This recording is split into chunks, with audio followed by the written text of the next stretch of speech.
Hello everyone. तो आज का वीडियो स्पेसिफिकली उन बच्चों के लिए है जो जेई 2024 एंड जेई 2025 को टारगेट किए हुए हैं।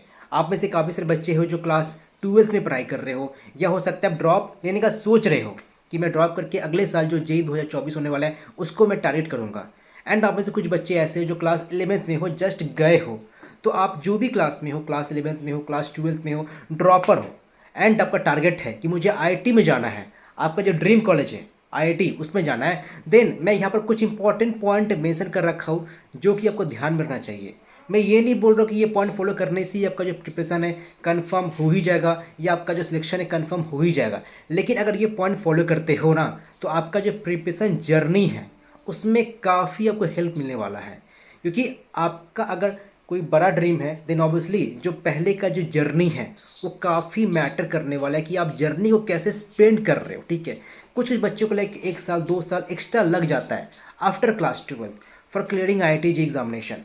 लाइक हो सकता है कि अब आईआईटी नहीं मिल सका, या आप एनआईटी या ट्रिपल आईटी से संतुष्ट कर रहे हो। तो हर एक पॉइंट को फॉलो कीजिए, एंड मैं गारंटी के साथ बोल सकता हूँ कि अगर ये पॉइंट अप्लाई करते हो अपने लाइफ में, देन आपका जो प्रिपरेशन जर्नी है काफ़ी हद तक इंप्रूव हो जाएगा। Try to watch this video till the end. मैं ट्राई करूँगा वीडियो जो है काफ़ी लंबा नहीं बनाने का। ये जो वीडियो है, जो भी ड्यूरेशन होगा 12-15 मिनट जो भी होगा, ये अगर सही से देखते हो देन आपको लास्ट में समझ में आएगा कि मैं ये जो पॉइंट अप्लाई कर रहा हूँ या जो करने वाला हूँ ये काफ़ी आपका एफिशिएंसी इंप्रूव करने वाला है। वैसे आप में से कुछ स्टूडेंट हो जो कि डब्ल्यूपीजी के साथ साथ आप आईआईटी जी जैसे एग्ज़ाम को भी क्रैक करना चाहते हो। अब राइट नाउ आपको ये चीज़ पता होगा कि आईआईटी जी को एग्ज़ाम को क्रैक करना काफ़ी टफ हो चुका है, क्योंकि जो कंपटीशन है वो हर एक साल बढ़ते जा रहा है। तो ये काफ़ी इंपॉर्टेंट हो चुका है कि आप जो प्रिपरेशन कर रहे हो आईआईटी जी के लिए वो कैसे कर रहे हो। तो अभी काफ़ी मैटर करता है कि आपका जो फोकस है, आपका जो डिटर्मिनेशन है, आपका जो डेडिकेशन कैसा है। अगर ये तीन चीज़ आपके पास है, आप अच्छी तरह से फोकस कर पा रहे हो, आपका जो डेडिकेशन है आईआईटी जी की तरफ वो काफ़ी अच्छा है, आपका जो डिटर्मिनेशन है कि हाँ जी मुझे आईआईटी जी क्रैक करना ही है, देन ओनली आप सफल हो सकते हो। आप चाहते कि जो इंजीनियरिंग लाइफ है 4 साल का मुझे अच्छा स्पेंड करना है, एक अच्छे कॉलेज में एक अच्छे ब्रांच के साथ मुझे स्पेंड करना है, तो जी आपका ये जो जर्नी है प्रिपरेशन जर्नी ये बेस्ट होना चाहिए, तभी जाकर के आपका वो जर्नी बेस्ट होगा। तो जो बच्चे लाइक आईआईटी जी के एग्ज़ाम को क्रैक करना चाहते हैं, देन जो सबसे बेस्ट रिसोर्सेज है वो फिजिक्स वाला राइट नाउ है, क्योंकि यहाँ पर जो क्वालिटी है कंटेंट का प्लस जो प्राइस है ये दोनों ही चीज़ काफ़ी बेहतरीन है। तो एक अर्जुना जेई 2024 है जिसका प्राइस 4500 है, एक लक्ष्य जेई 2024 है जिसका प्राइस सेम 4500 ही है, एक और बैच है प्रयास ड्रॉपर जेई 2024 जिसका प्राइस 4600 है। एंड जो बच्चा लाइक एक मेंटर की तलाश में, तो आप इनका पीडब्ल्यू का सारथी प्रोग्राम ज्वाइन कर सकते हो, जहाँ पर एक प्रॉपर गाइडेंस आपको मिल रहा होगा। तो जो भी ये बैच ज्वाइन करना चाहते हो सबका लिंक डिस्क्रिप्शन में मौजूद है, तो काइंडली डिस्क्रिप्शन में जाइए, आपको एक लिंक मिलेगा, तो लिंक को क्लिक करके आप बैच को ज्वाइन कर सकते हो। एंड आप अगर एक कूपन कोड का इस्तेमाल करते हो आपको रुपीज़ फ्लैट 150 ऑफ मिल रहा होगा। सो जी देखिए, जो पहला इंपॉर्टेंट पॉइंट है वो है मेंटल प्रिपरेशन। कई सारे बच्चे पहले से डिसाइड कर ही नहीं पाते कि मुझे सच में आईआईटी जी को क्रैक करना है। हो सकता है कोई जो फ्रेंड है वो प्रिपरेशन करे तो आप भी कर रहे हो, या आपके जो पेरेंट है जो रिलेटिव्स है वो रिकमेंड किए तो आप भी कर रहे हो। तो ऐसा नहीं चलने वाला है जब तक आप सेल्फ स्टडी नहीं करते हो उस लेवल का, देन आप क्रैक नहीं कर पाओगे। तो पहले जितना जल्दी हो सके ये मेंटली डिसाइड कर लो कि मुझे आईआईटी क्रैक करना है तो करना है।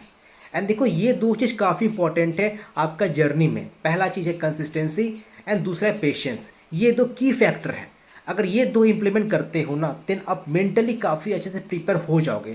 तो पहले डिसाइड कर लीजिए कि मुझे आईआईटी जी क्रैक करना है तो करना ही है। लाइक कैसे स्टूडेंट मतलब क्लास 12 में चले गए, ठीक है, एंड वहाँ वहाँ क्या कर दिए 2 या 3 महीने लगा दिए ये सोचने में कि मुझे आईआईटी जी क्रैक करना है।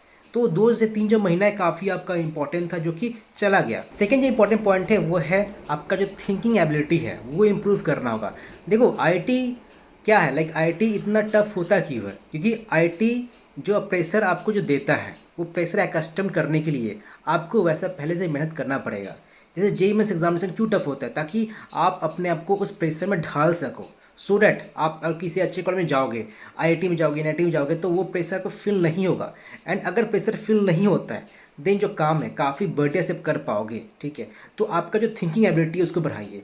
कई से स्टूडेंट मैं देखा भी हूँ कि प्रॉब्लम आता है तो प्रॉब्लम को फेस नहीं करते, बजाय प्रॉब्लम को स्किप करते हैं। देखो आप आज अगर प्रॉब्लम स्किप करते हो देन 1-2 दिन बाद या 3 महीने बाद या 1 साल के बाद वो प्रॉब्लम आ ही जाएगा। तो ऐसा नहीं कि मैं प्रॉब्लम स्किप करता हूँ देन मुझे प्रॉब्लम नहीं आने वाला है। तो जो भी प्रॉब्लम आ रहा है उसको फेस कीजिए, क्योंकि इन अपकमिंग ईयर्स अगर कोई प्रॉब्लम आती है देन आप पहले से जानते हो कि इस प्रॉब्लम को इसे टैकल करना है। थर्ड इंपॉर्टेंट पॉइंट है वो है सिलेबस का प्रॉपर नॉलेज होना चाहिए। आप में से कुछ ऐसे बच्चे हो जो स्टेट बोर्ड से पढ़ाई कर रहे हो या कुछ आईसीएसई या कोई सीबीएसई, ठीक है। अब इनका जो सिलेबस है वो डिफरेंट होता ही है जो आईआईटी जेईई का जो सिलेबस होता है, ठीक है। अब आपको कंपेयर करना पड़ेगा कि कितना डिफरेंस है। लाइक कई सारे स्टूडेंट बस ये सोचते हैं कि सपोज कोई चैप्टर है, ठीक है, लाइक आपका एओडी हो गया, एप्लीकेशन ऑफ डेरिवेटिव्स हो गया, तो जो बोर्ड में है मैं अगर वही फॉलो करता हूँ देन हो जाएगा, ऐसा नहीं है। आपका अगर टारगेट है आईआईटी क्रैक करना तो आपको ये भी देखना पड़ेगा कि सच में एओडी से क्या क्या सवाल पूछा जाता है जेईई मेंस एग्जामिनेशन में, जी एडवांस एग्जामिनेशन में, सो दैट आप जो वो चैप्टर पढ़ाई कर रहे होगे देन आप वो भी चीज़ पढ़ाई कर लोगे जो कि पूछा जाता है। अगर सिलेबस का नॉलेज है ही नहीं देन आप काफ़ी गलती कर रहे हो, क्योंकि फिर बात वही है कि आपको एक साल का ड्रॉप लेना पड़ जाएगा। तो पहले से आप पढ़ाई कर लीजिए, सिलेबस देख लीजिए कि अच्छा मुझे ये नहीं पढ़ना है। कुछ कुछ ऐसी चीज़ भी है जो कि बोर्ड में पूछा जाता है एंड वहाँ पर नहीं पूछा जाता है, तो आप उसमें कम टाइम दे रहे होगे, आप ज़्यादा टाइम नहीं दे रहे होगे, तो ये पता कर लीजिएगा आप लोग एंड एक स्ट्रक्चर में पढ़ाई कीजिएगा। फोर्थली आपके पास एक प्रॉपर मेंटर होना चाहिए। देखो मेंटर क्यों नीड है, ठीक है। कई बार ऐसा लगता है कि लाइक 3 महीना बाद पढ़ने के बाद लगता है कि अब मेरे से नहीं होने वाला है, मैं क्रैक नहीं कर पाऊंगा, आप डीमोटिवेट हो जाते हो। तो देखो ये नॉर्मल बात है, ऐसा मत समझने कि बस आपके साथ ही होता है। कोई भी एंट्रांस एग्जाम को प्रेजेंट करने के वक्त क्या होता है, बच्चे अक्सर डीमोटिवेट फील होने स्टार्ट कर देते हैं। तब वहाँ पर जाकर के कोई एक इन्फ्लुएंसर का नीड होता है जो कि आपको आगे बढ़ने का हौसला दे, ठीक है। तो एक प्रॉपर मेंटर होना चाहिए एंड वो मेंटर और भी क्या करते हैं, सपोज वो जो क्रैक एग्जाम कर रखे हैं, ठीक है, तो आपको बेहतर तरीके से गाइड कर पाएंगे कि आपको ऐसे करना है वैसे करना है। सबसे बेस्ट आपका प्लेटफॉर्म है पीडब्ल्यू, ठीक है। तो वहाँ पर जो सारथीपुरा में आप उसे ज्वाइन कर सकते हो, जहाँ पर आपको प्रॉपर मेंटर अलॉट किए जाते हैं एंड आपका जो भी कुछ डाउट है with academic doubt, non academic doubt, वो आपका क्लियर हो जाएगा। प्रॉपर नॉलेज कि इस चैप्टर से इतने नंबर आते हैं, इतना वेटेज है, वो आपको पता होना चाहिए, सो डैट आप प्रॉपर डायरेक्शन को फॉलो कर सको। और इंपॉर्टेंट पॉइंट है वो है revise regularly and practice as much as possible. कई से स्टूडेंट क्या करते हैं, नया चैप्टर पढ़ना स्टार्ट तो कर देते हैं एंड काफ़ी अच्छे से पढ़ाई भी कर रहे हैं, लेकिन जो पिछला चैप्टर है वहाँ से रिवाइज नहीं कर रहे हैं। तो रिवाइज करना जरूरी है, अदरवाइज कोई मतलब नहीं बनता कि आप आगे बढ़ गए। सपोज आप 10-12 चैप्टर कम्प्लीट कर चुके हो, लेकिन जो 13 जब चैप्टर पढ़ रहे हो तो वो जो 10-12 चैप्टर है वहाँ से एक भी रिवाइज नहीं कर रहे हो। आपको लग रहा है कि लाइक मैं कर लूँगा, लेकिन जब एग्ज़ाम आएगा ना तो आपको तो टोटल चैप्टर ही रिवाइज करना पड़ेगा, तब आप कैसे कर पाओगे। जब अभी आप 10 से 12 चैप्टर रिवाइज नहीं कर रहे हो तो जेईई मेंस एग्जाम जब रहेगा तो उस वक्त तो आपके टोटल 90 अप्रॉक्स चैप्टर्स रहेंगे पीसीए मिला करके, तब तो पॉसिबल है ही नहीं। तो ऐसा नहीं करना है, आपको रेगुलर बेस पर चैप्टर को रिवाइज करना है एंड सेकेंडली प्रैक्टिस करते रहना पड़ेगा, ठीक है। बस वीडियोस देख करके आगे नहीं बढ़ना है। कई से स्टूडेंट मैंने देखा भी कि बस वीडियोस ही देखते हैं, प्रैक्टिस नहीं करते, क्वेश्चन सॉल्विंग नहीं करते हैं। तो आपको क्वेश्चन को सॉल्व करना पड़ेगा। ऐसा नहीं कि बस जेईई मेंस एग्जाम में बैठा और मैं सारा क्वेश्चन सॉल्व कर दिया, ऐसा नहीं होने वाला है, ये मैजिक कोई नहीं है, ठीक है। तो प्रैक्टिस कीजिए एंड चैप्टर्स को रिवाइज कीजिए, पीरियडिकली कीजिए एंड मॉक टेस्ट प्रैक्टिस करते रहिए। चैप्टर वाइज टेस्ट हो गया, पार्शियल टेस्ट हो गया, फुल सिलेबस टेस्ट हो गया। मॉक टेस्ट करने से क्या होता है कि आपको पता होता है कि क्या क्या क्वेश्चन आ सकते हैं, कितने तरह के क्वेश्चन बन सकते हैं इस पर्टिकुलर चैप्टर से। तो मॉक टेस्ट देते रहिए एंड मॉक टेस्ट देने के बाद आप एनालाइज कीजिए कि मैंने जो मॉक टेस्ट दिया है उसमें मैंने क्या गलतियाँ की है। लाइक एक क्वेश्चन को सॉल्व करने का बहुत सा तरीका हो सकता है, जो फास्टेस्ट अप्रोच है, जो ऑप्टिमाइज्ड मेथड है, आपको उससे अप्लाई करके ही क्वेश्चन सॉल्व करना पड़ेगा। अदरवाइज ऐसा नहीं कि बस मैं क्वेश्चन सॉल्व कर दिया आंसर मिल गया, ऐसा नहीं है। आपको कम टाइम में ही क्वेश्चन सॉल्व करना आना चाहिए। एक और सबसे इंपॉर्टेंट पॉइंट है वो है टाइम मैनेजमेंट। कई से स्टूडेंट टाइम मैनेजमेंट कर ही नहीं पाते हैं। देखो आपका जो प्रायोरिटीज़ है उसको डिफाइन करना आना चाहिए। डिसीजन आपका है कि वो करना क्या है, कि आपको आईपीएल देखना है, कि नेटफ्लिक्स पर मूवीज़ देखना है, या अपने फ्रेंड के साथ खेलने जाना है, ठीक है। तो जब तक आप प्रायोरिटीज़ को डिफाइन नहीं कर पाओगे तब तक आप सफल नहीं हो सकते हो, ठीक है। आपके लिए कौन सा इंपॉर्टेंट है पहले वो करना है, देन अगर समय मिलता है देन वो सब चीज़ें कीजिए जो मैंने बताया, ठीक है। लेकिन सबसे इंपॉर्टेंट क्या आपका पढ़ाई, तो एक प्लान होना चाहिए हर एक चीज़ का। ऐसा नहीं कि सपोज एक फ्रेंड है मेरा, ठीक है, तो उसका ना ये चैप्टर काफ़ी स्ट्रांग है, तो मैंने क्या किया, मेरा लेकिन स्ट्रांग नहीं है तो मैं भी वो पढ़ना स्टार्ट कर दिया। ऐसा नहीं है, आपको अपने हिसाब से चलना पड़ेगा। ऐसा नहीं कि जो आपके फ्रेंड कर रहे हैं ठीक है मुझे वैसे ही करना है, ऐसा नहीं है। हो सकता है कि आपका जो पाथ है वो अलग है, आपका जो फ्रेंड का पाथ है वो अलग है। सबका पढ़ने का तरीका अलग होता है एंड समझने का तरीका अलग होता है। तो ऐसा ही कीजिए एंड हर एक दिन ना एक छोटा सा टारगेट बना के रख लीजिए कि मुझे आज ये कंप्लीट करना है। मतलब कि ऐसा नहीं कि आप एक महीने का टारगेट आज ही बना लिया, ऐसा नहीं करना है, तो वो पॉसिबल है नहीं। आपको बर्डे लगना स्टार्ट हो जाएगा एंड हर एक दिन वो टारगेट को अचीव करोगे ना, जो छोटा छोटा टारगेट है जो बनाओगे, आपको जब सक्सेस मिलेगा तब आपको लगेगा कि हाँ जी मैं ये कर पा रहा हूँ एंड आपको और मोटिवेशन मिलेगा अगले दिन के लिए। लास्टली सबसे इंपॉर्टेंट पॉइंट है वो है नोट्स। एंड जो नोट्स है वो हैंड रिटेन नोट्स बनाइए, ठीक है। ऐसा नहीं कि बस मैं टेक्स्ट बुक को पढ़ते जा रहा हूँ।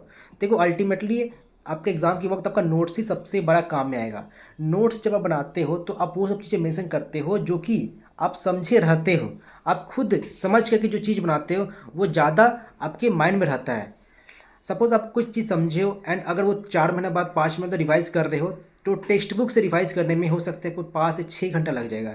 एंड वही अगर हैंड या रिटेन नोट्स है उसको करते हैं तो आपको 1 से 2 घंटे में रिवाइज हो जाएगा। रिवाइज दोनों से ही हो जाएगा, लेकिन जो हैंड या रिटेन नोट्स है वहाँ से जो रिवीजन है काफ़ी फास्ट होता है। तो अभी से आपके पास समय है तो नोट्स बनाना स्टार्ट कर दीजिए। तो जी ये सब इंपॉर्टेंट पॉइंट है जो कि मुझे लगा कि आपको बताना चाहिए। तो आप जो भी क्लास के बच्चे हो, क्लास 11th में हो, क्लास 12th में हो, ड्रॉपर हो, then try to implement this point, ठीक है। एंड मैं जो पॉइंट बताया हूँ अगर उसको इम्प्लीमेंट करना स्टार्ट कर देते हो आज से ही, देन आपको लाइक जो फ़र्क है वो 1 सप्ताह बाद 2 सप्ताह बाद नज़र आएगा ही आएगा। ऐसे पॉइंट हम लोग लाइक स्किप कर देते हैं, सोचते हैं कि क्या ही करना है, छोड़ छाड़ दो, ठीक है। ऐसा नहीं चलने वाला है। आपका अगर टारगेट काफ़ी बड़ा है, लाइक मुझे 200 प्लस लाना है, मुझे 150 प्लस लाना है, ठीक है, जो भी आपका फिगर है 150 200 के बीच में या 200 प्लस, आपका जो पोटेंशियल है, आपका जो बेस्ट है उसको परफॉर्म करना है, देन आपको ये सब पॉइंट परफॉर्म करना ही पड़ेगा, अप्लाई करना ही पड़ेगा।